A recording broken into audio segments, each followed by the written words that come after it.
Hey there, in this video, I will show you exactly how to track your PandaBuy parcel. First of all, open up the PandaBuy official site and make sure you're logged in to your PandaBuy account.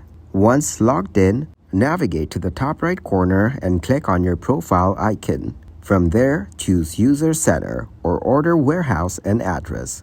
Look for Parcel and click on it. On the parcel page, you will find all your orders. If your order is successfully paid, it will appear here, and PandaBuy will soon arrange the shipment. To track your parcel, copy the order number. Now, open a new tab and search for 17 Track. Click on the provided link. Paste your tracking number in the designated field. Select the carrier if you know it. Otherwise, leave it on Auto Detect and click on Track. If your tracking number is correct, you will receive updates on your parcel status. Thank you very much for watching, and don't forget to like the video and subscribe to the channel.